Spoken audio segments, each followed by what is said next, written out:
I talked to some CSUN Greeks about how they feel about members coming out, and could we see that video? It wouldn't affect me at all because just because your sexuality is different or whoever, like gender or whatever, it doesn't affect us because you're still like a regular person. And if you discriminate against like, a gay person in your house, then that's not part of, what your house believes in, since you should accept everybody. It's really good and like makes impact on other sororities, and it like helps people come out, I guess. Personally, in my organization, our beliefs and our platform's kind of against that. We're not saying we're against it, like fully. We're all open to that kind of stuff, just based on our founding. I think we actually allow it. I don't think we discriminate against that. I honestly have no problem with it. I mean, I know a few people that do have problems with it, but they're just people too, More girls for me. I mean, if you think of it that way. There would be criticisms. I'm sure a lot of the brothers might not feel as comfortable with it, but through times it is a brotherhood, so I'm sure as time goes on they'll learn to accept the person's sexuality, because that's what a fraternity is. They're a brotherhood and they come together despite differences. Chloe, how do you feel about what people had to say? Wow, I noted that I heard a lot of should. I should do this, as if it's expected of us because we have to comply with the legal jargon of our organization, which is not to discriminate. So are these students really compassionate for their brothers and sisters, or are they merely saying what they have to because they are, bound to do so by their sorority or fraternity's mission statement? Legal jargon, not genuine support. I agree. I mean, that was pretty surprising to me that, especially the one guy who had mentioned, we accept it, but we don't accept it. It was just like, it's I don't think any of us truly follow 100% what we were founded upon. And I think times are subject to change, which, over, some of these organizations have been here for over, 100 years. So over that time, things are bound to change. People have to be more accepting. And I like you said, I think there are some people who just feel like they should, but don't truly believe like that, which is saddening. And it truly is, because what makes them not be able to have the same experience you had in college? What makes you better than them to have that experience if that's how you truly feel? And that's ridiculous, in my opinion.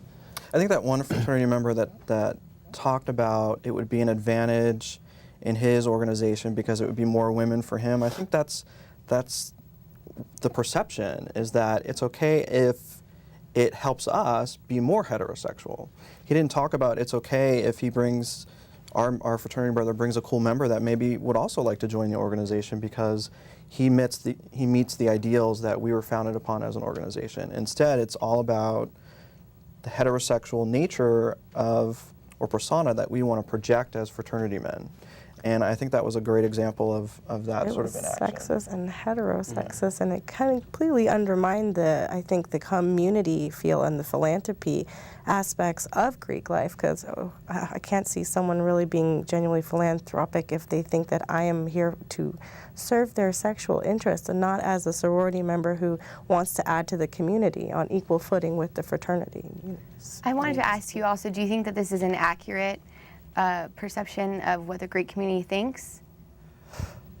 Unfortunately, yeah, I do. Absolutely. I mean, it seemed like it seemed diverse out there. It seemed like you picked the right people to, talk, and they all had different opinions. Some, we agree with, some we don't. But me personally, like going back to that, when someone, I liked personally when someone came out in our fraternity when I found a new member was pledging, because I felt like it would open up the door for other members who were maybe scared or rumored to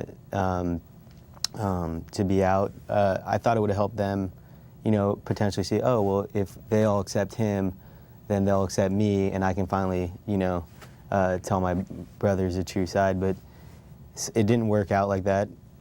At this point, not that I know of, but I think if we keep continuing to build on that, it will eventually just be like, oh, well, Greeks aren't that bad. They do accept, we can all fit in together. We can all, be a part of the same brotherhood without having to worry about someone's sexuality or anything like that. That is the exact founding mission and ideals behind GRL. That's why that organization, I think that's why we are expanding so quickly, is because it's allies and LGBTIQ.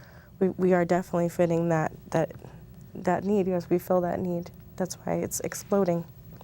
Unfortunately, I think that the majority of fraternities and sororities are still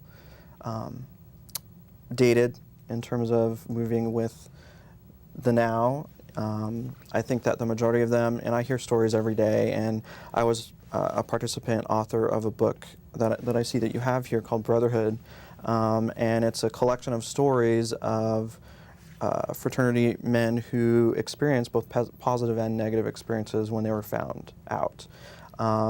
The majority of the experiences are still very negative, physical altercations as a result, being ostracized, being kicked out of the fraternity, and ultimately so fearful that they need to leave the university. However, there is some change, and I think that your organization is helping to create that change. I think the one-on-one interactions is where it needs to start. I think one brother reaching out to another brother, one sister reaching out to another sister, and becoming an ally to them within the organization and saying, I support you, let's continue to educate our chapter is really what needs to happen. And it's starting, and there is some positive change. Like I said, the national organizations are changing their policies. They are realizing that it's a large percentage of our students. And it's good to see that, but I think we need to keep pushing pretty hard.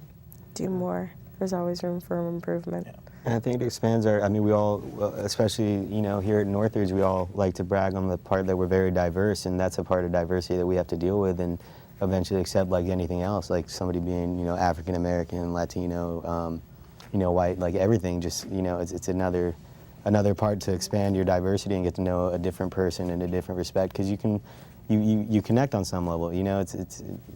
Could you share some of the experiences maybe that you've heard about CSUN students being accepting or?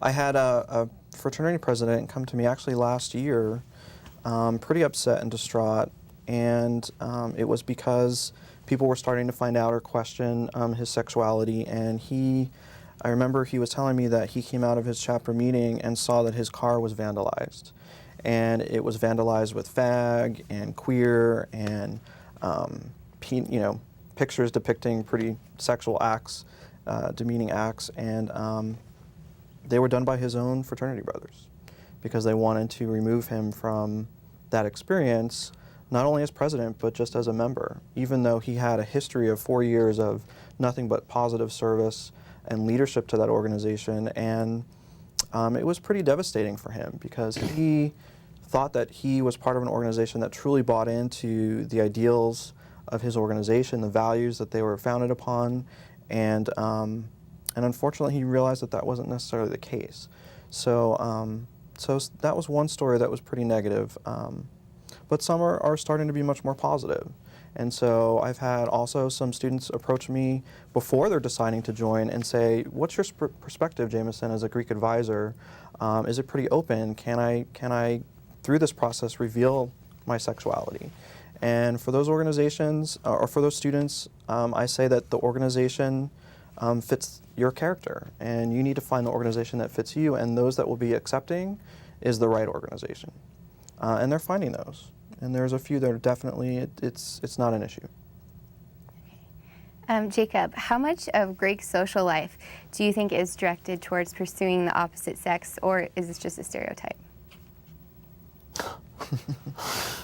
I mean, 90%. I don't know. It's pretty up there. You know, I would say that, you know, I mean, you heard it on the tape. I mean, right there, going after it leaves more girls out for me. So it's obviously on his mind. So I don't think that changes from too many people to too many other people. So It's vastly different when you're within an organization that is already identified as being amorous towards their own sex or gender. And our rules are just more like, okay, when it's business time, it's business time, and we need to educate rights of women and advocate that and not worry about who finds who attractive. That's not what we're here for. So it's very unique. I wouldn't say we're 90%. I'd say we're like 70% with the aim for 50. Much, much more like, no, because you have to deal with that stereotype. There's always going to be that girl who in the sorority questions whether her sister who has come out to her is attracted to her. I'm sure it's the same thing with the fraternity, but it's just more of an issue for safety policies when your organization is already identified as queer-based.